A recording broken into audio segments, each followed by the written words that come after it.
నమస్తే, నేను మీ Venkatesh. Welcome to TMR news. నిన్న మిట్టు సాయి అని ఒకతను తీన్మార్ మల్లన్న పైన ఇష్టమైన పదజాలంతో ఇష్టమైన మాటలు మాట్లాడిండు. ఒక ప్రెస్ మీట్ పెట్టి అంటే రేవంత్ రెడ్డి కుట్రలో భాగంగా తీన్మార్ మల్లన్నను ఏ విధంగా కట్టడి చేయాలనో అర్థం కాక తలా తోకలేని ముచ్చట్లు మాట్లాడుకుంటా బీసీలను ఎట్లా మభ్య పెట్టాలనో తెలియక ఇటు 42% రిజర్వేషన్ అంటూ బీసీలను తప్పుల తడాక లెక్క చూపెట్టి బీసీలను అమాయకులను చేసి ఇక నాదంతా ఏం లేదు, నాది మొత్తం చేసేసిన, మొత్తం ఢిల్లీలో ఉన్నది, మోడీ దగ్గరనే ఉన్నది అన్నట్టు ఒక భ్రమ కల్పితమైన మాటలు చెప్పి ఆడ దాదాపుగా 22 రోజులుగా బీసీల కోసం నిరాహార దీక్ష చేస్తున్న బత్తుల సిద్ధేశ్వర్ పటేల్ను ఆడ గాలికి ఇడిచిపెట్టి కనీసం ఎట్టున్నాడో కూడా పరామర్శించకుండా ఇవన్నీ డ్రామాలు చేస్తూ ఉంటా, ఈ బీసీ ప్రజలు చూస్తూ ఉంటారు అన్నట్టు చూసుకుంటా ప్రెస్ మీట్లు పెట్టి మల్లన్నను తిట్టేయడానికి ఒక కొత్త డ్రామా లేపిండు రేవంత్ రెడ్డి. అంటే ఎప్పటికప్పుడు బీసీలకు జరుగుతున్న అన్యాయాన్ని ఈ అగ్రవర్ణ పాలకులు ఎవరైతే ఉంటారో ఈ రెడ్డిలు ఎట్లా ఆక్రమిస్తున్నారు, విద్యా వైద్య రంగంలో ఎట్లా తిష్టేసిరని కళ్ళకు కట్టినట్టుగా చూపెడతా ఉన్నాడు రోజు రోజుకు. దాన్ని జీర్ణించుకోలేక నిజంగా మా రాజ్యం కూలిపోతుందేమో అని, మా రాజ్యం కూలిపోతుంది కావచ్చు అని ఇక దాడిలో దిగుతూ ఉన్నాడు. ఇంకా ఏంది మాటలతోని కాబట్టి ఇక మాటలతోని కాకపోతే అంటే కొడతారా తీన్మార్ మల్లన్నను? ఒకసారి ఆయన ఏం మాట్లాడిండు మన కాలోజీ టీవీలో వచ్చింది, మనం ఒకసారి కింద కామెంట్లు చూద్దాం. అంతే ఆ చింటూ ఏం మాట్లాడిండు ఒకసారి కామెంట్లు చూద్దాం.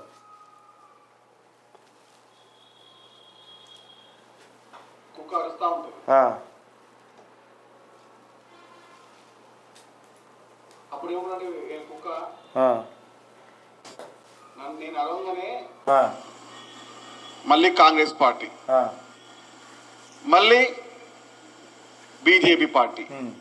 మీరు రేవంత్ రెడ్డి పక్తు ఇళ్ళనే కాంగ్రెస్లో పుట్టిండు కావచ్చు. ఇక కాంగ్రెస్లో పుట్టిండు రేవంత్ రెడ్డి, కాంగ్రెస్లో పుట్టలే కదా. పక్తు BRS party, BJP party, Congress party అనుకుంటా మాట్లాడుకుంటా ఈయనకి ఏం మాట్లాడుతున్నావు, లడ్డు మంచిగా ఉన్నాడు. ఒకసారి కామెంట్లు చూద్దాం. ఇక నువ్వు మాట్లాడే సోదంతా ఎందుకని రైట్, ఒకసారి కామెంట్లు చూద్దాం. ఇలా కామెంట్లు ఎట్లున్నాయంటే ఇక చూద్దాం. ఇక కామెంట్లు ఒకసారి ప్రతి ఓడు చెప్పేవాడే చేసేవాడిని చేయనీయకుండా అడ్డుకుంటారు. 100% నేను ఫస్ట్ నుంచి గదే చెప్తాను కదా. అయితే మీరన్నా చేయరు, లేకపోతే ఆయనన్నా చేయనియరు, సపోర్ట్ అన్నా చేయరు, లేకపోతే సపరేట్గా మలుచుకొని ఉండరు. మీకు సాత కాకపోతే సపరేట్గా మలుచుకొని ఉండరు అని చెప్తున్నా ఫస్ట్ నుంచి. ఇటుపోయి ఆడుకోతా మీ ఎవర్రా నువ్వు అంటున్నావు. వాస్తవం ఆ ముఖం ఎప్పుడో నేను ఆ శాలితీని ఇప్పుడే చూసిన. మల్లన్న లేకపోతే కాంగ్రెస్ గెలుస్తున్నా 100% నేను అదే చెప్తున్నా.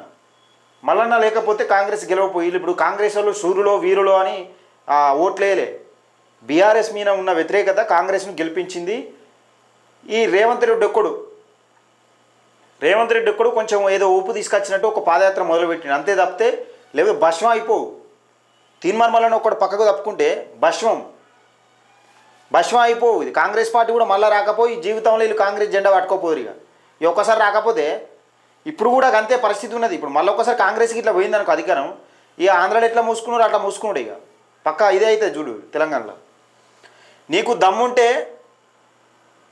దమ్ముంటే నువ్వు కూడా బీసీల రిజర్వేషన్ కోసం పోరాటం చేయి, అంతేగాని మల్లన్నను విమర్శించే స్థాయి నీది కాదు అంటుండు. 100% ఇది వాస్తవం.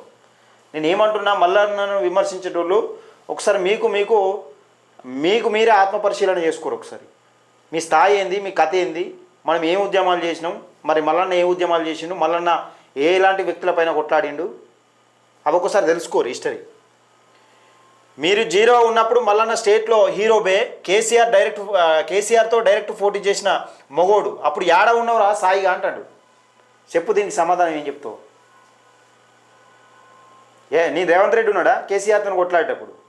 నీ రేవంత్ రెడ్డిని సీనియర్ దగ్గర రానిచ్చారా? మాట్లాడితే ఒక అర్థం ఉండాలి. మెట్టిసాయి ఎవరు, నిన్న మొన్న ఎక్కడ పడుకున్నావు నువ్వు లొట్టపీసు కానివి అంటున్నారు. మెట్టుసాయి ఎవడో మాకు తెలియదు అన్న అంటుండు. బీసీ రిజర్వేషన్ల కోసం తీన్మార్ మల్లన్న పోరాడుతుంటే మధ్యలో ఎవడరా నువ్వు అంటుండు. మధ్యలో ఎవడరా అంటే ఇదంతా డామినేట్ చేస్తాను కన్నట్టు ఏదో గీ ప్రెస్ మీట్లకైనా అవుతాడే మల్లన్న అసంటోడు. మల్లన్న వ్యక్తికి ప్రెస్ మీట్లకో లేకపోతే నువ్వు దాడులు చేస్తా అంటేనో లేకపోతే మాటలతోనే అయిపోదు. బిడ్డాని ఖబర్దార్ నీ సంగతి చూస్తాం. కేసీఆర్ లాంటివాడే మలుసుకొని సపరేట్గా ఫామ్ హౌస్లో వండుకున్నాడు. కేసీఆర్ ఈరోజు ఏం కూర వండుకుంటాడు, ఏ కంచంలో తిన్నాడని చెప్పిన వ్యక్తి తీన్మార్ మల్లన్న మీ రేవంత్ రెడ్డి లెక్కన. ఎందుకంటే కొంచెం సహనం ఎందుకు తీ అన్నట్టు చూస్తానంటే అసలే నీ ముఖమే మొదటిసారి చూస్తున్నాము. ఎవరైనా ముందు నీ స్థాయి కూడా ఎవరినైనా అనే ముందు నీ స్థాయి కూడా తెలుసుకుంటే మంచిది బ్రదర్. ప్రతోడు మైకు ముందు కూర్చొని నేను పెద్ద పుడింగిలాగా ఫీల్ అవుతుంటారు. ఇది నేను అనలే, ముచ్చట వాళ్ళే అంటారు. అందరూ ఒక పార్టీ నుంచి ఒక పార్టీకి వచ్చిన వాళ్ళే అన్న. 100% కేసీఆర్ మంత్రి పదవి ఇవ్వకపోతే వచ్చిండు.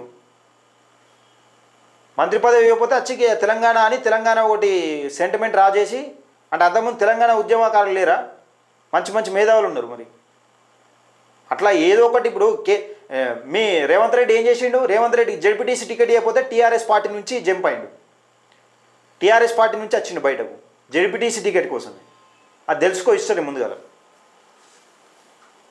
నువ్వు మల్లన్న గురించి మాట్లాడేంత మగాడి కాదురా తమ్మి అని అంటాడు చింటూ. దీనికి ఏం సమాధానం చెప్తావు చింటూ? ఫస్ట్ బీసీలకు 42% రిజర్వేషన్లు ఇప్పించు, నీకు గుడి కడతాం, తర్వాత మల్లన్నను తిడుదువు కానీ. ఎస్, వాస్తవం ఇది. బీసీలకు నీ పార్టీతో 42% రిజర్వేషన్ కలిపి విద్యా ఉద్యోగాలలో ఇప్పుడు గవర్నర్ దగ్గర ఆమోదం పొందేటేది. ఇప్పుడు ఎస్సీ వర్గీకరణ ఎట్లయిందో వాళ్ళకి ఏబిసిడి వర్గీకరణ చేసిరు కదా, మనకు కూడా 42% రిజర్వేషన్ కల్పించి ఒకసారి పెట్టుమని. ఇలా కూసాలు కదలేమో చూస్తాడు ఒకసారి. బీసీలకు 42% తెలంగాణలో అమలు అయితే ఇలా కూసాలు కదులుతాయి. అందుకే ఈ డ్రామాలన్నీ. 42% ఇచ్చే ఉద్దేశం లేదు వీళ్ళకు. ఇక 42% బీసీలకు రిజర్వేషన్ తెచ్చిన తదుపరి మాత్రమే జాబ్స్ నోటిఫికేషన్ వేయాలి, లేకపోతే బీసీలకు అన్యాయం చేసినట్లు కదా.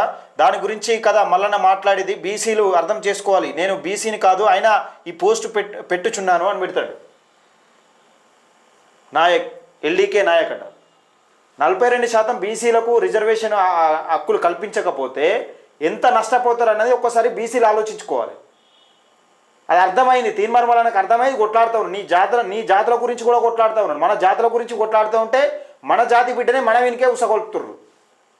అంటే ఏ పార్టీ కుట్ర జరుగుతుందన్నది ఒకసారి ఆలోచించుకోరు. తీన్మార్ మల్లన్న గురించి మాట్లాడేంత స్థాయి కాదు తమ్మి నీది. మెట్టు స్థాయి అనేవాడు ఎవరో తెలియదు. తెలంగాణ సమాజానికి నీకు ఏదో పదవి ఇచ్చారు కాబట్టి రేవంత్ రెడ్డికి భజన చేస్తున్నావు అంటే 100% భజన చేస్తున్నావు. ఇక్కడ బీసీల హక్కుల గురించి 42% రిజర్వేషన్ల గురించి కొట్లాడితే అయినవేనా నువ్వు పార్టీలు మారినావంటే నీ రేవంత్ రెడ్డి ఏమో ఇలా జెడ్పీటీసీ టికెట్ కోసం బీఆర్ఎస్ పార్టీని అప్పుడున్న టీఆర్ఎస్ పార్టీని వ్యతిరేకించవచ్చు, పార్టీలకు వెళ్ళి బయటకు రావచ్చు. కేసీఆర్ ఏమో కేవలం మంత్రి పదవి ఇవ్వడానికి వచ్చి బయట పార్టీ పెట్టచ్చు, ఇష్టం ఉన్న వాళ్ళతో పొత్తులు పెట్టుకోవచ్చు. వీళ్ళు మాత్రం మీరు రేవంత్ రెడ్డి అనలేదా? గుండెల మీద చేసుకొని చెప్పురి. రేవంత్ రెడ్డి ఏది సోనియా గాంధీని ఏమన్నాడు ఒకసారి చెప్పురి. పొలు తిట్టిరు, వీళ్ళే తిట్టిరు మంత్రులు వెంకటరెడ్డి కోమటిరెడ్డికి. ఇట్లా ఇంకా ఇట్లా కామెంట్లు చూస్తాయి. ఇగో మెట్టుగూడ సహాయ నటుడు ఎంతమందికి తెలుసు? ఓన్లీ ఎన్ని కాలనీల మెట్టుగూడ సికింద్రాబాద్ ఏరియా మట్టిగా తెలిసి ఉండవచ్చు. తీన్మార్ మల్లన్న అంటే ప్రతి ఒక్కరికి తెలుసు. చిన్న బుడ్డ పోరని అడుగు చెప్తాడు.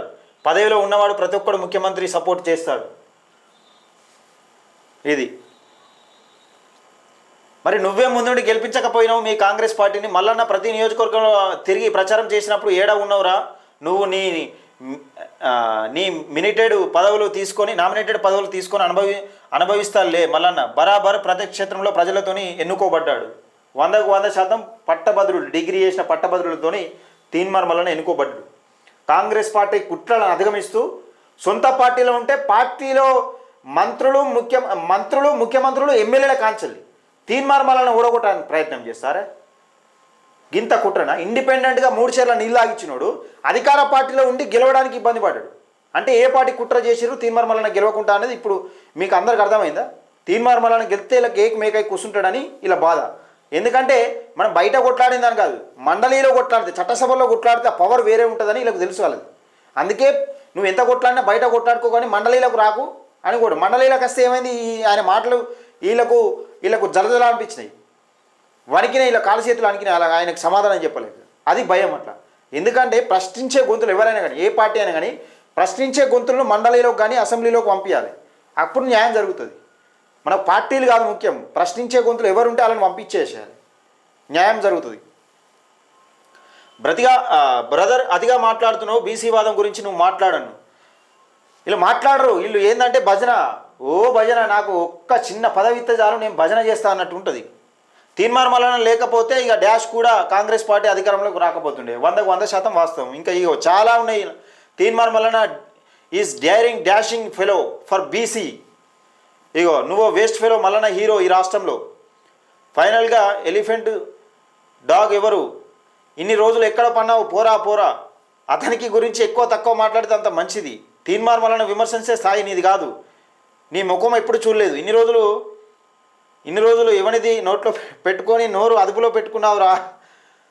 రేపు తీన్మార్ మల్లన్న సీఎం అయినాక ఉంటుందిరా నీ పని అని చెప్తా ఉన్నాడు ఒక ఆయన. తీన్మార్ మల్లన్న గారు నిజంగా బీసీల బాగు కోరుకుంటే, బీసీల ఇజ్జత్ నిలవాలంటే, బీసీల ఐక్యత కావాలంటే కాంగ్రెస్ భిక్షంతో గెలిచిన లొట్టపీస్ ఎమ్మెల్సీ రాజీనామా చేసి బీసీల నినాదంతో ఇండిపెండెంట్గా పోటీ చేసి బీసీల గొప్పతనం చాటాలి. అందరూ కాంగ్రెస్ పార్టీ పేరుతో గెలిచిండు, ఇండిపెండెంట్గా ఆ బీసీ నినాదం మేర గెలవలేదు అని అంటున్నారని ఆయన చెప్తా ఉన్నాడు కదా. నేను ఒకటే ముచ్చట చెప్తున్నా, తీన్మార్ మల్లన్న సపోర్ట్ చేసిన, ప్రచారం చేసిన 42 నియోజకవర్గాలలో 40 మంది ఎమ్మెల్యేలు గెలిచినారు. తీన్మార్ మల్లన్న ఎమ్మెల్సీ పదవికి రాజీనామా చేయడానికి సిద్ధంగా ఉంటాడు. మరి 40 మంది ఎమ్మెల్యేలను రాజీనామా చేసి గెలిపించుకునేందుకు ఎంతమంది కాంగ్రెస్ పార్టీ గెలిపించుకునేందుకు సిద్ధంగా ఉంటుంది? నిజంగా 40 మంది ఎమ్మెల్యేలు నిజంగా రాజీనామా చేస్తే ఒక్కడంటే ఒక ఎమ్మెల్యే గెలిపించుకునే శక్తి ఇప్పుడు కాంగ్రెస్ పార్టీకి ఇప్పటికిప్పుడు ఉన్నదా? లేదు. మరి తీన్మార్ మల్లన్న ఎట్లా రాజీనామా చేస్తారు? ఒక బీసీ వాడు అక్కడికి పోయి ప్రచారం చేస్తే మంది గెలిచిర్రు, 40 మంది గెలిచిర్రు. ఆ దమ్ము లేకనే మీకు మీ దాంట్లో దమ్ము లేక, కాంగ్రెస్ పార్టీలో దమ్ము లేకనే ప్రచార కమిటీ కన్వీనర్ను పెట్టిరు, ప్రచార కమిటీలో పెట్టిరు ఆయన. మీకు ఆ దమ్ము లేకనే.